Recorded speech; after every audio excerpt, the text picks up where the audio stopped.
Hello students, welcome back to the online classes of Poddar group of education Lili Lakshmangarh. हमने अपनी last video में structure isomerism complete कर ली थी। आपको बताया था आइसोमेरिज्म के दो टाइप होते हैं, स्ट्रक्चर और स्टीरियो। स्ट्रक्चर के फिर से 6 पार्ट्स होते थे, वे उनको मैंने आपको पूरा डेफिनेशन सहित लास्ट वीडियो में कंप्लीट करवा दिया। अब हम आज क्या स्टार्ट करेंगे, स्टीरियो आइसोमेरिज्म यानी कि त्रिविम समव्यवता। स्टीरियो आइसोमेरिज्म क्या होती है, देखो नाम में आ रहा है त्रिविम। मैंने आपको बताया था आइसोमेरिज्म में जो नाम होगा ना, मेन नाम से ही आप उसकी डेफिनेशन बना सकते हो। अब त्रिविम समव्यवता है मतलब त्रिविम में भिन्नता, मतलब त्रिविम में भिन्नता से मतलब यह है कि जो उनका विन्यास होगा त्रिविम में, जिस तरह वो बिखरे हुए होंगे उनके अणु या परमाणु, उनमें भिन्नता होगी बस। आइसोमेरिज्म के आगे जैसे क्रियात्मक समूह समव्यवता थी, तो क्रियात्मक समूह आ रहा है आगे, मतलब क्रियात्मक समूह अलग अलग पाए जाएंगे। श्रृंखला समव्यवता है मतलब श्रृंखला अलग अलग होगी। अणु सूत्र या संरचना सूत्र समान, और जो आगे लगा हुआ है ना वर्ड, वो अलग अलग होता है। ने इतनी सी बात है इसमें बस। अब त्रिविम समव्यवता की हम बात करें तो क्या होगी, दो या दो से अधिक ऐसे यौगिक जिनके संरचना सूत्र और अणु सूत्र तो क्या हो, समान हो। संरचना सूत्र और अणु सूत्र तो क्या होंगे, समान होंगे, लेकिन उन यौगिकों में जो परमाणु है, ठीक है, जो परमाणु में उपस्थित है, उनका त्रिविम में विवरण अलग अलग होगा। त्रिविम में विवरण अलग अलग, तो त्रिविम में विवरण से मतलब है कि वो जिस तरह प्रकृति में पाए जाते हैं उनका विन्यास एक तरफ अलग है, एक तरफ अलग। देखो डेफिनेशन देखते हैं हम। फर्स्ट अपनी कौन सी है, स्टीरियो आइसोमेरिज्म। स्टीरियो आइसोमेरिज्म या इसको क्या बोलते हैं, त्रिविम समव्यवता। इसी को क्या बोलते हैं, त्रिविम समव्यवता। त्रिविम समव्यवता। त्रिविम समव्यवता क्या होती है, ऐसे दो या दो से अधिक कंपाउंड्स या यौगिक भी कह सकते हैं जिनके संरचना सूत्र स्ट्रक्चर फॉर्मूला क्या हो, समान हो। जिनको इंग्लिश समझ में उनके लिए इंग्लिश लिखी है, जिनको हिंदी में समझ में आता है उनको लिए हिंदी। तो संरचना सूत्र समान हो किंतु अणु या समूहों का त्रिविम में विवरण भिन्न भिन्न हो। वही बात आ गई कि संरचना सूत्र तो क्या है, समान है, लेकिन उनके या तो अणु या फिर जो समूह उसमें जुड़ा हुआ होगा, क्रियात्मक समूह, अणुओं या समूहों का त्रिविम में विवरण अलग अलग हो। त्रिविम में विवरण से मतलब जैसे हमारी ये है एक को यौगिक,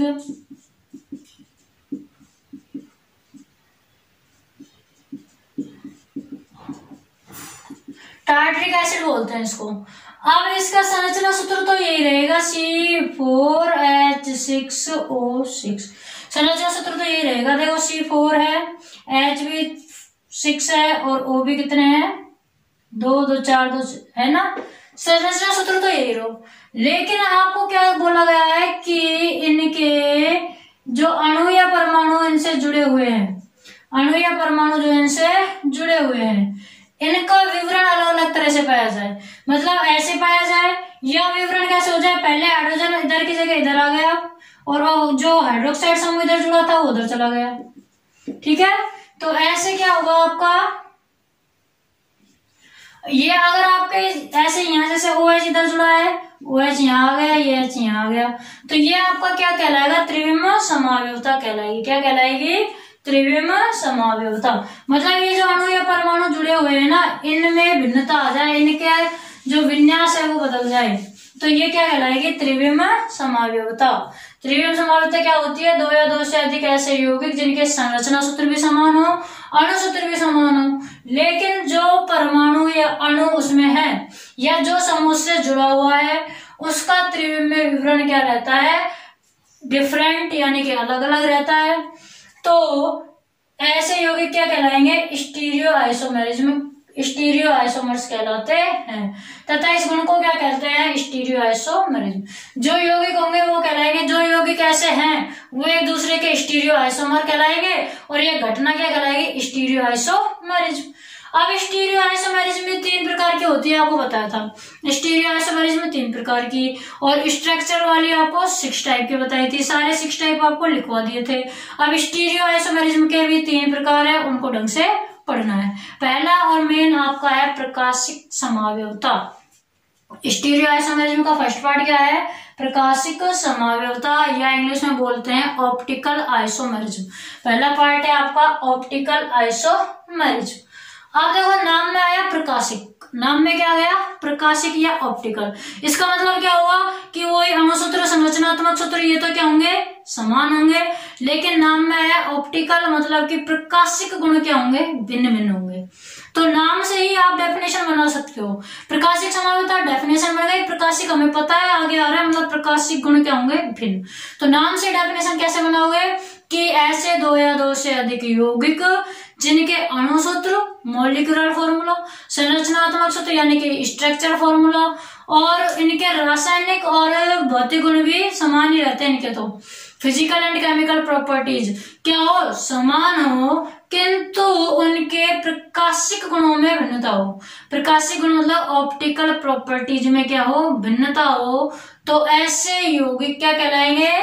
आपके प्रकाशिक आइसोमर्स कहलाते हैं, यानी कि ऑप्टिकल आइसोमर्स कहलाते हैं। और यह घटना प्रकाशिक समावयवता या ऑप्टिकल आइसोमेरिज्म कहलाती है।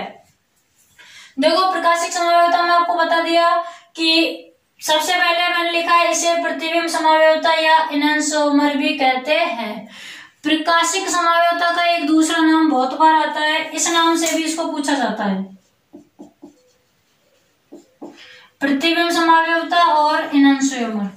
अगर आपसे पूछा जाए प्रकाशिक समावयवता की जगह कई बार डायरेक्ट आता है कि एनेंसियोमर आइसोमेरिज्म किसे कहते हैं। एनेंसियोमर आपको याद रखना है, एनेंसियोमर का मतलब भी प्रकाशिक समावयवता है। प्रकाशिक समावयवता का दूसरा नाम प्रतिबिंब समावयवता है, इसको प्रतिबिंब समावयवता या एनेंसियोमर भी कहते हैं। प्रतिबिंब समावयवता को ही इंग्लिश में एनेंसियोमर कहते हैं, एनेंसियोमर। तो एक आपको याद रखना है कि इसे प्रतिबिंब समावयवता या एनेंसियोमर भी कहते हैं। अब इसकी डेफिनेशन, एक ही यौगिक के ऐसे रूप जिनके molecular formula, structure formula, physical and chemical properties क्या हो? समान हो। ये सारी चीजें समान होंगी, भिन्न क्या होगा? जो आगे लग रहा है, आगे क्या है? प्रकाशिक या ऑप्टिकल, यानी कि ऑप्टिकल गुण क्या होंगे? प्रॉपर्टीज क्या होंगी? भिन्न भिन्न होंगी। देखो किंतु प्रकाशिक गुण या ऑप्टिकल प्रॉपर्टीज क्या हो? अलग अलग हो, प्रकाशिक समावयवी कहलाते हैं, तथा यह गुण प्रकाशिक समावयवता कहलाता है। ठीक है, ये तो हम कर लेंगे, लेकिन मैम प्रकाशिक गुण होते क्या है? हमने तो पढ़े नहीं। प्रकाशिक गुण क्या होते हैं? तो प्रकाशिक गुण का मतलब यह है कि समतल ध्रुवित प्रकाश के प्रति इन यौगिकों का व्यवहार कैसा होता है। प्रकाशिक गुण क्या होता है? देखो प्रकाशिक गुण क्या होगा इसमें, अब आप इसमें नेक्स्ट लिखना चाहो तो लिख सकते हो, नहीं तो इतना भी बहुत है। आपको समझा देते हैं कि प्रकाशिक गुण क्या होते हैं।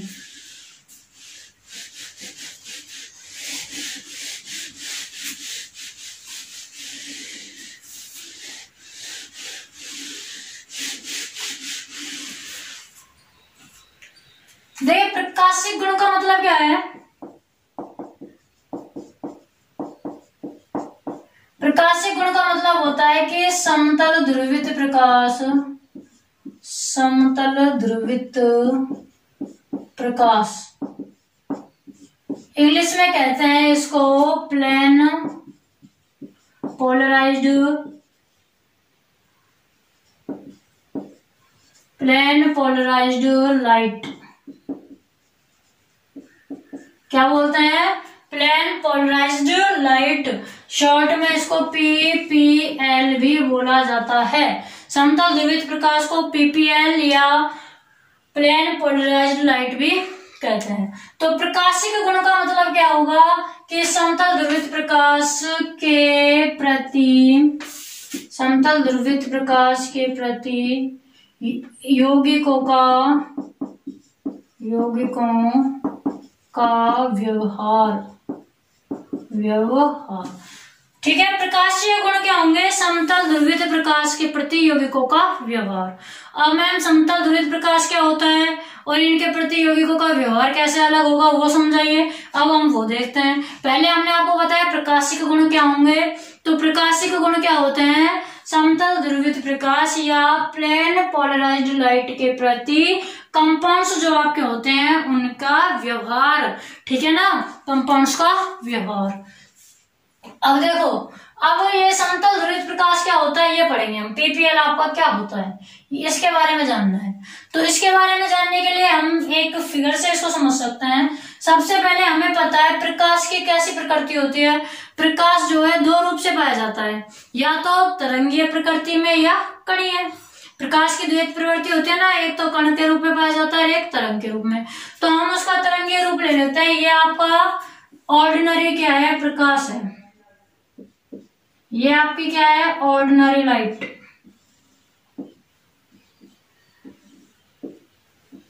ये आपका हो गया ऑर्डिनरी लाइट। ऑर्डिनरी लाइट का मतलब है समतल। आपका क्या हो गया, ये प्रकाश है। क्या है आपका, ये प्रकाश है सादा। ऑर्डिनरी लाइट है, किसके रूप में है, तरंगीय रूप में, मतलब चारों तरफ इसकी तरंगे बिखरी हुई है। कैसे रूप में है ये, वेव्स के रूप में। वेव्स के रूप में है, किसके रूप में है, तरंग के रूप में। तरंगीय प्रकृति है ये आपके प्रकाश की। अब जब हम इस प्रकाश को किससे गुजारेंगे, जब हम इस प्रकाश को गुजारे किससे, एक निकोल प्रिज्म से। किससे गुजारेंगे, एक निकोल प्रिज्म से। ये आपका है निकोल प्रिज्म।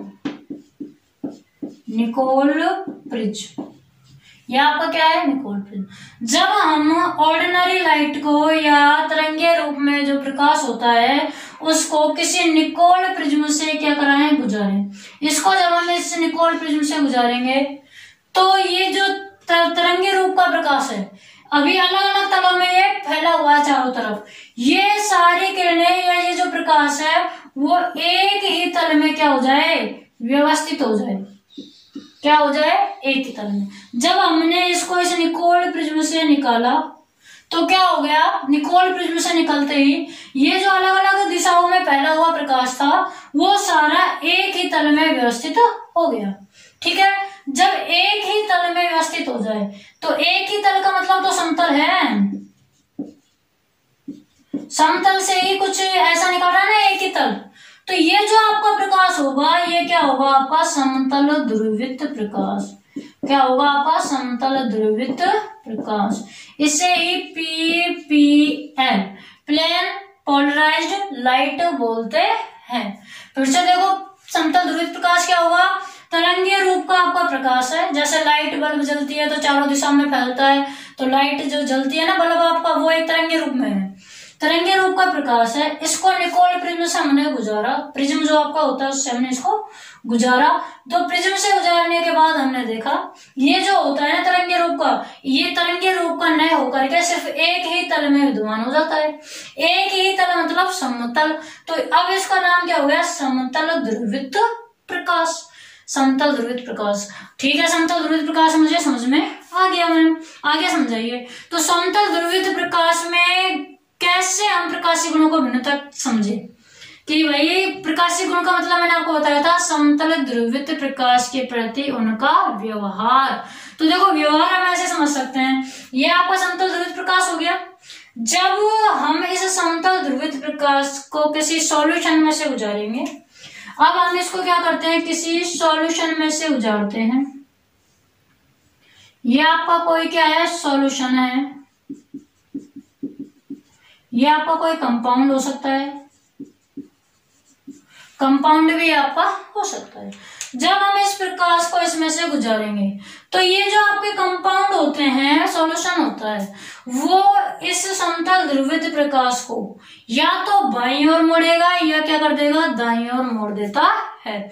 समतल ध्रुवित प्रकाश की जो दिशा है उसको या तो बाईं ओर मोड़ देगा या फिर दाईं ओर इसको मोड़ देगा।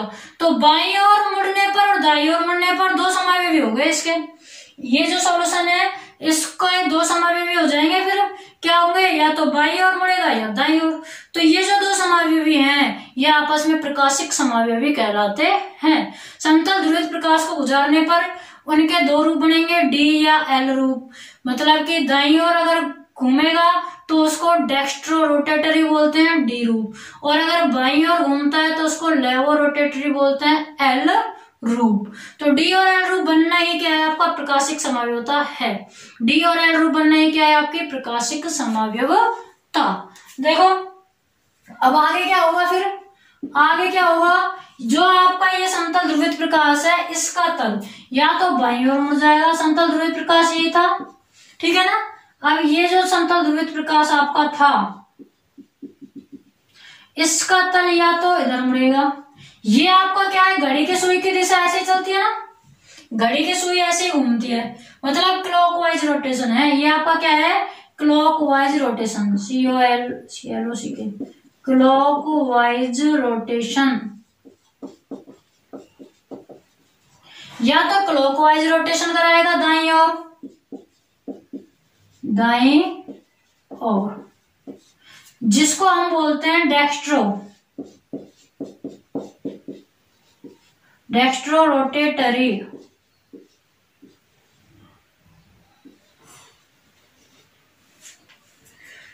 या डी पॉजिटिव रूप,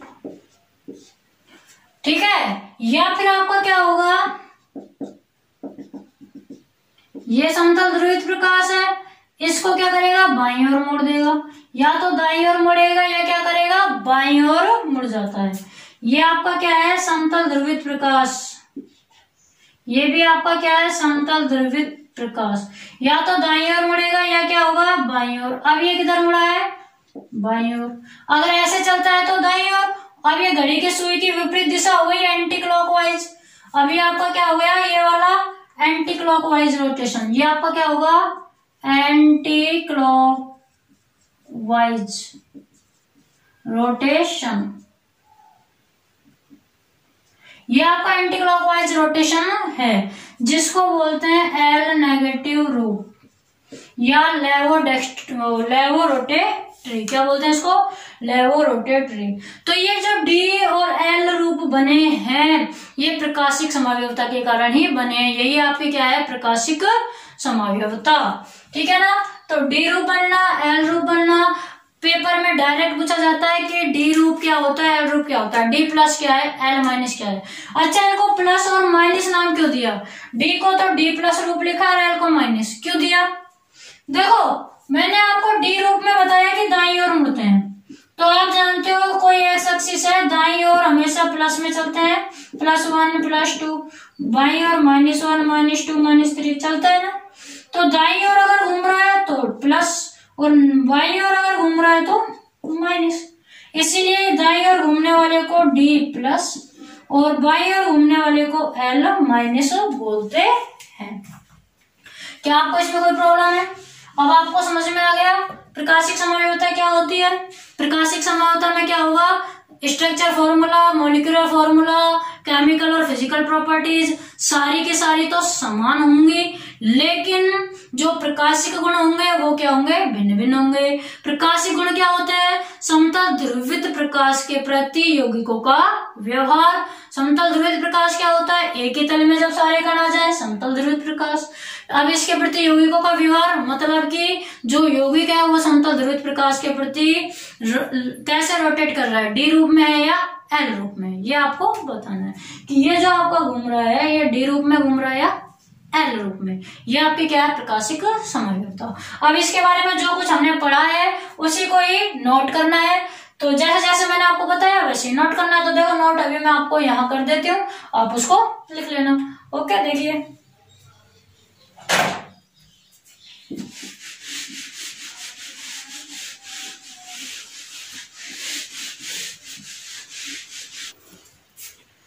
तो देखिए फ्रेंड्स, आपको उस फिगर के नीचे क्या लिखना है, इस प्रकार के यौगिक समतल ध्रुवित प्रकाश के तल को दाईं ओर या बाईं ओर घुमा देते हैं। बताया था समतल ध्रुवित प्रकाश का तल या तो इधर घूमेगा या इधर, जो चीजें बताई थी वो सारी लिख दी है कि दाईं ओर या बाईं ओर घुमा देते हैं।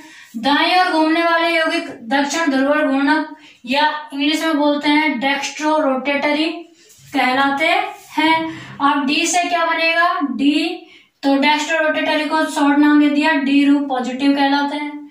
बाईं ओर घूमता है तो उसको क्या कहलाएंगे, लेवोरोटेटरी या वाम ध्रुवण घूर्णक अथवा एल रूप नेगेटिव कहलाते हैं। कोई प्रॉब्लम नहीं है ना। कई बार पूछा जाता है डी रूप और एल रूप क्या है, तो आपको ये जरूर लर्न होने चाहिए। फिर उसके बाद एग्जांपल ले लिया टार्ट्रिक एसिड। हम एग्जांपल क्या देते हैं, tartaric acid. Example tartaric acid का फॉर्मूला C4H6O6। देखो 1 2 3 4 C4 हो गए, H 1 2 3 4 5 6 हो गए, और O भी देखो 2 और 1 3 3 और 1 4 4 और 2 सारी चीज है ना 6। अब देखो ये आपका टार्ट्रिक एसिड है, इसमें आपका दक्षिण कैसे घूम रहा है, ये OH किधर है, आपका जो क्रियात्मक समूह है OH पहले वाला का दक्षिण की तरफ घूम रहा है। कैसा है, D+ टार्ट्रिक एसिड। ये जो पहली संरचना है ये आपकी है D+, दक्षिण की ओर घूमने वाली।